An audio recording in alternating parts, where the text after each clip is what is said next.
تو رسک کا جو کنسیپٹ ہے وہ بھی بڑا فالٹی کنسیپٹ ہے ہمارے معاشرے میں. ہم یہ سمجھتے ہیں کہ رسک صرف پیسے کا نام ہے. پیسہ بھی رسک کا حصہ ہے, اور پیپر کرنسی تو کہیں سے جو ہے وہ آپ یہ نہ سمجھے کہ پیپر کرنسی رسک ہوتا ہے. پیپر کرنسی تو بس ایک ماڈرن ورلڈ کی کرنسی ہے. رسک سے مراد ہر وہ اچھی چیز ہے جو برکت والی ہو, جو انسان کے لیے آسانی کریٹ کرے. اچھی نیک بیوی بھی رزق ہے, اچھا نیک شوہر بھی رزق ہے, اچھے بچے بھی رزق ہیں جو آپ کے لیے صدقہ جاریہ بنے, جو ہدایت یافتہ ہوں, جو آپ کی جنریشن سنوار دیں, جو آپ کو قبر میں فائدہ پہنچائیں, وہ بھی رزق ہے. اسی طرح جو ہے وہ برکت والا کھانا یہ بھی رزق ہے, راشن یہ بھی رزق ہے, اور ٹائم میں برکت ہونا یہ بھی رزق کا حصہ ہے کہ ایک انسان کو نیک عمل کرنے کا ٹائم مل جاتا ہے, یہ بھی رزق کا حصہ ہے. تو جب ہم رزق کی دعا کریں تو اس ساری چیزوں کو مائنڈ میں لا کے دعا کریں. اور ظاہر ہے کہ رزق میں پھر مال و دولت بھی ہے, اس کا انکار نہیں ہے, مال و دولت بھی ہے. رزق بڑھانے کچھ طریقے میں کوئکلی آپ کو بتا دیتا ہوں. رشتہ داروں سے صلہ رحمی, ان سے صلہ رحمی کا مطلب یہ ہے کہ وہ جو آپ سے ناراض ہیں, جو آپ سے سخت ہیں, آپ ان سے سافٹ ہو جائیں رشتہ داروں سے, کیونکہ اسلام میں فیملی کی بہت زیادہ وقت ہے. رشتہ داروں سے صلہ رحمی, اور رشتہ داروں میں سب سے پہلے بہن بھائی آتے ہیں. وہ لوگ یقین کریں, میں نے خود اپنی لائف میں دیکھا ہے, وہ لوگ جو اپنے بہن بھائیوں سے ناراض ہیں, چھوٹی چھوٹی باتوں میں گرج رکھے ہوئے ہیں, جنہوں نے دشمنیاں پالی ہوئی ہیں, وہ لوگ انگزائٹی پیشنٹس ہوتے ہیں. اور وہ پھر سائیکولوجسٹ کے پاس جاتے ہیں اور ان کو سمجھ نہیں آ رہی ہوتی ان کی انگزائٹی کی وجہ کیا ہے. تو اللہ معاف کرے, یہ انگزائٹی کی ایک وجہ ہوتی ہے, اور ان کے رزق میں قلت ہوتی ہے. دیکھیں, ذہن کا سکون چلے جانا یہ رزق کی قلت ہے. ذہن کا سکون چاہتے ہیں یعنی انڈائریکٹلی رزق چاہتے ہیں, تو رشتہ داروں کے ساتھ صلہ رحمی کریں, اپنوں کو معاف کریں. اوکے. نمبر 2, کثرت سے استغفار, بہت زیادہ استغفار, استغفر اللہ توب الیہ, اس کی تصویر پکڑ لیں. کثرت سے استغفار اور کانشیسلی استغفار, اپنے آپ کو چیک کرتے رہنا, ڈیفینیٹلی اس سے رزق بڑھتا ہے. اسی طرح نمبر 3, برکت والے ٹائم میں کام کرنا, یعنی وہ ٹائم جو اللہ تعالیٰ نے برکت کا رکھا ہے اس ٹائم میں کام کرنا. اس ٹائم میں میں نے ایک بار ایک میوزیشین کو کہتے سنا تھا کہ اس نے خود ایکنالج کیا تھا کہ ہمارے سارے کام تو نحوست والے ٹائم پہ, نحوست سے اس کا جو کنسیپٹ تھا وہ رات کا ٹائم ہو رہا تھا, یعنی وہ ٹائم جب سب لوگ گناہ کر رہے ہوتے ہیں, جو گناہوں کا ٹائم ہوتا ہے, اسی ٹائم ہماری جیمنگ ہو رہی ہوتی ہے, ہمارے ذہن میں گانے آ رہے ہوتے ہیں.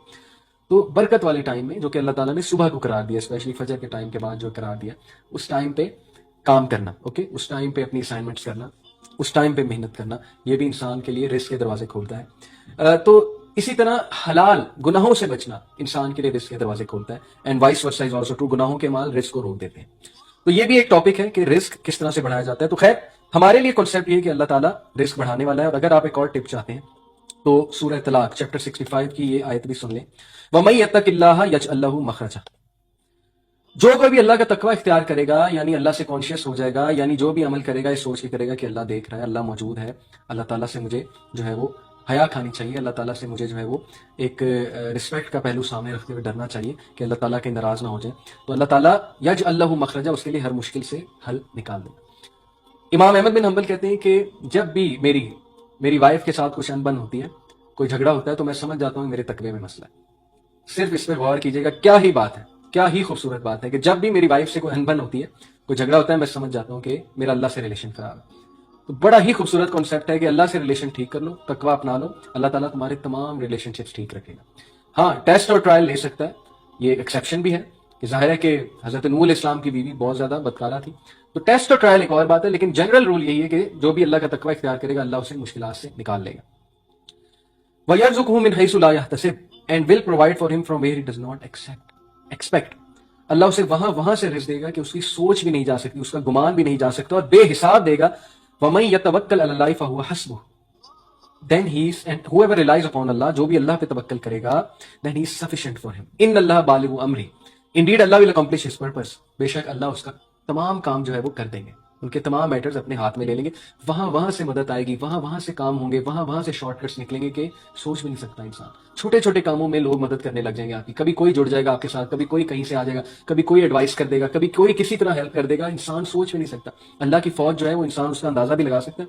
قد جعل اللہ لکل شیء قدرا, اللہ has already set for everything a decreed extent, اللہ نے ہر چیز کا احاطہ کیے ہوئے ہیں.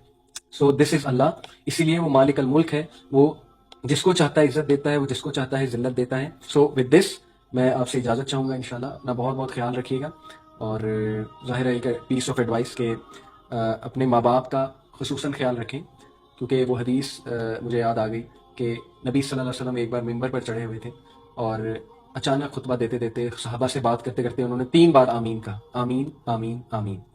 صحابہ حیران ہوئے کہ کس بات پہ انہوں نے آمین کہا ہے. تو اللہ کے نبی صلی اللہ علیہ وسلم نے فرمایا کہ جبرائیل میرے پاس آئے اور انہوں نے 3 لوگوں کو بدوائیں دی.